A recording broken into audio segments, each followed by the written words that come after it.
ఏరా నువ్వు ఎక్కడ ఉన్నావు? మా అమ్మతో ఉన్నాను. ఏం చేస్తూ ఉన్నావు? అమ్మ పనులు చేస్తూ నేను అందిస్తున్నాను, మా నాన్నతో మాట్లాడుతున్నాను, నేను పుస్తకాలు చదువుతున్నాను. అమ్మ నాన్న విడిచిపెట్టి ఉండడు కదా కనీసం 2-3 ఏళ్ళ దాకా. ఎక్కడో కొంతమంది తల్లిదండ్రులు లేని వాళ్ళు చనిపోతే ఈ పిల్లల్ని ఎవరైనా పంచుకోవటం లేకపోతే ఎక్కడైనా పెరగటం అనాథలు. వాస్తవంగా మానవుడికి మించిన అనాథ ఇంకొకడు లేడు. అదేంటి స్వామి మనందరం కలిసి వెళ్తున్నావు, ఒంటరిగా ఉన్నారు, అంతవరకు బాగానే ఉంది. అనాథలా అంటారు. అనాథ అంటే నాదులు లేనివాడు, అంటే దిక్కుబొక్కు లేనివాడు, తల్లిదండ్రులు లేనివాడు అనాథ అంటారుగా. భర్త లేనప్పుడు ఒక పుట్టిన తర్వాత భర్త పోయాడనుకోండి అసలు పెళ్ళే కలుగుతుంది, అనాథేగా, అనాథగా బతుకుతుంది. మేము పోయిన తర్వాత మా అమ్మాయి బతుకు ఎలా ఉంటుందో. ఈ పిల్లలు చిన్నపిల్లలు, తల్లిదండ్రులు చనిపోయారు, వీధిలోకి వెళ్ళి అడుగుతుంటున్నారు, చూస్తే కడుపు జాలతో అంతే అంటారే తప్ప చదివేసే వాళ్ళు ఎంతమంది? చాలా తక్కువ. ఆ విషయం పక్కదారి పడుతుంది. అంటే అనాథం అంటే ఏంటి? గాఢ నిద్రావస్థలో నీకు నీవే స్వయంగా ఒకటిగా ఉన్నావా అనేకంగా ఉన్నావా? అనుభవ ప్రమాణంతో చెప్పండి. అనుభవం ప్రమాణం కాదు. ప్రతి వారికి నేను ఉన్నానంటే ఎంత సహజమో, గాఢ నిద్రగా ఉంటాం అంతే సహజమో, కళల రూపంగా సుఖదుఖాలు అనుభవించడం అంతే సహజమో, మేలుకలో వర్తమానంలో సుఖదుఖాలు అనుభవించడం అంతే సహజం. అయితే మేలుకలో వర్తమాన కాలంలో ప్రజెంట్ అంటే ఇప్పుడు మనకి మానవుడి శరీరంతో పాటు తన అవయవాలతో పాటు తన యొక్క నిత్యకృత్య వ్యవహారాలు చేసుకోవడానికి ఉన్న అవయవాలే చాలు. స్నానం చేయటానికి, తోముకోవటానికి చేతులు, కాళ్ళు అన్నీ ఉన్నాయి. చెంబు, నిలబడతాం, కూర్చోవటం అన్నీ ఉన్నాయి కదా. అంటే 1-2 పనులు తినటానికి మానవుడికి ఉన్న శరీరంతో వాడు తింటున్నాడు. ఎంతమంది సహాయం చేసినా తినే నోరు ఒకటే.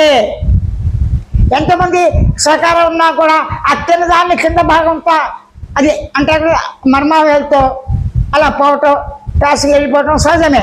ఈ 2 మార్గాలు ఎవరికైనా సహజమా కాదా? ఎవరు ఇచ్చారు దీన్ని?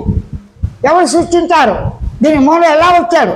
స్త్రీ అని, పురుషుడని, లింగభేదం ఎవరు చెప్పారంటే దీనికి ఆన్సర్ లేదు, చెప్పడానికి వీలు పడుతూ ప్రస్తుతం మనకు అప్రస్తుతం.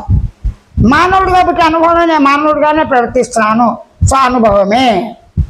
స్వానుభవంగా నేను మనసు, బుద్ధి, చిత్త, అహంకారాలతోనే నేను నాదనే భావంతోనే నేనున్నాను. ఇదంతటికీ స్వానుభవం స్వయంగా సహజంగా ఉన్నదే, కొత్తగా అవ్వదు. నేను మానవుడుగా స్వయంగా అనుభవంలో ఉన్నాను కాబట్టి మానవుడుగా నేను ఉండటం స్వయం సాక్షాత్కారమే, స్వయం అనుభవమే. ఇది ప్రమాణ ప్రసక్తి ఎందుకు? ప్రమాణానికి ఏమిటి? ఆప్తుడు కావాలి. ప్రమాణానికి శాస్త్రజ్ఞానం ఉండాలి.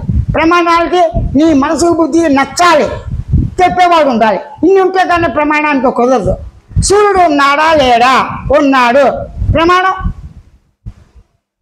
చెప్పలేడు కదా. అదే 2 ఏళ్ళు ఉన్న పిల్లాడు వచ్చా వేరే ఈ శరీరం ఎవరా? నాదే. ఈ కన్నెవరిది? నాది అంటాడు. అమ్మ ఎవరు? మా అమ్మ, మా నాన్న, మా గురువు గారు, మా ఇల్లు, ఇది మా ఇల్లు, మీది కాదు అన్న వ్యక్తి సూర్యుడు ఎప్పుడు చూడాల. కొన్ని కారణాల వల్ల అనుకోండి, గుడ్డాడో కాదు. సూర్యుడు ఉన్నాడంటే నా కంటి కనబట్టలేదుగా, సూర్యుడు లేడంట. అంటే అవయవాల లోపం చేత తన మానవ శరీరాన్ని తాను గుర్తించకపోయినప్పటికీ ఆకలి తప్పులు గుర్తిస్తున్నాడుగా, తీర్చుకుంటున్నాడు కదా. ఎవరు పెట్టే తన నోటి ద్వారా తింటారు, కింద మర్మాల ద్వారా పేసపోవటం ఇవన్నీ నేచురల్గా జరిగిపోతాయి. దీనిలో నీ ప్రయత్నం ఉన్నా ఉందా? తినటానికి ప్రయత్నం ఉంది, ప్రత్యేకించి ఆకలి ప్రయత్నం లేదు, ఆటోమేటిక్గా వచ్చింది. తల్లి పాలిచ్చింది, తాగేస్తాడు నాలుగుతో. చిన్నప్పుడు తాగేటప్పుడు ఏ వస్తువు ఇచ్చారు నోటి దగ్గర వేస్తుంది. ఏ వస్తువు లేయండి, అది తినే వస్తువు అవునా కాదు, నోటి దగ్గర నాలుగు దగ్గర చప్పరిస్తాడు. అంటే నాలుక రుచి మరిగినటువంటి తాను అది మట్టి వాసన లేకపోతే నామశుద్ధి తిన్నాడా, మట్టి వెక్కలు తిన్నాడా, మట్టి తిన్నాడా ప్రశస్తి అప్రశస్తం. ఇది ప్రతి వారికి నిత్య అనుభవమే.